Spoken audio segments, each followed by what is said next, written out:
Hi everyone, it's me, Dr. Stacy Betancourt, with another edition of Making Sense with Dr. Stacy.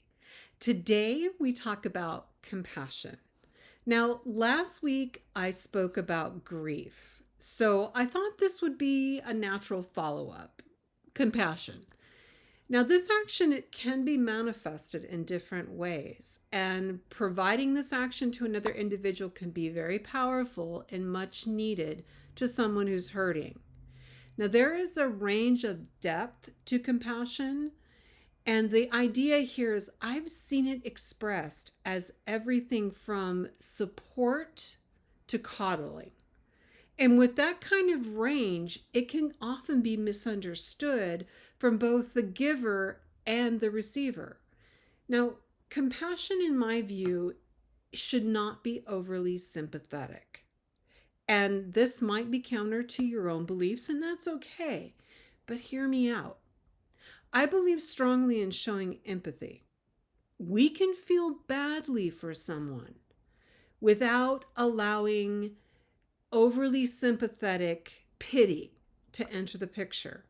Now, to pity someone provides a pathway that can keep the individual from overcoming their hardships, especially those who rely on the attention of others in order to feel satisfied. This kind of becomes chronic, and it solidifies a conditioned response. And we've seen it. We've all seen this situation when an individual in question will repeat their story of woe frequently in order to obtain a response that feeds their justifications to their actions. This can become wearisome to those around us.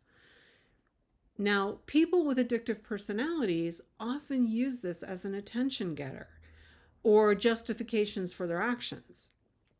Both of my parents, for example, had addictive personalities, and because of their different addictions, unfortunately succumbed to those. My father from alcohol abuse and my mother from other addictions. And the idea is for me, and the point I want to get at, is growing up, I watched my mother seek attention from others to the extent that she lacked awareness of what she did to others in her quest to seek compassion for herself. And I'll admit, early in my own life, I copied her behaviors until I realized how damaging this behavior was for myself and for everyone else I encountered. And I kind of had that reality moment where I forced myself to stop this behavior and live for myself and learn what true independence looks like. Does this mean I can't show compassion? No, but my tolerance is less. Does this mean I lack empathy? No, I'm very empathetic. And with that being said, I will not engage in responses or actions that fuel the attention-seeking behavior. How do I do this? I show grace to others and to myself. Am I perfect? Do I always get it right? No. And that's the thing that I want you to take away. Now, the idea is this week's topic could be controversial because you may look at it differently, and that's okay.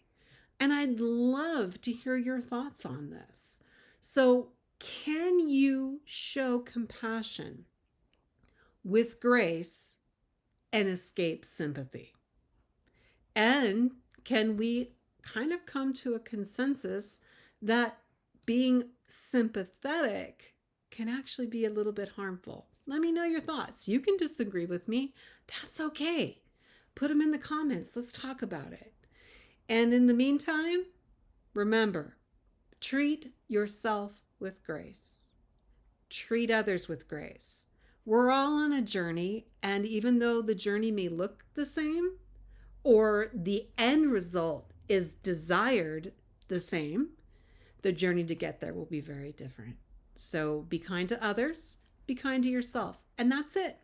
For this week's edition of Making Sense with Dr. Stacy, I'm Dr. Stacy.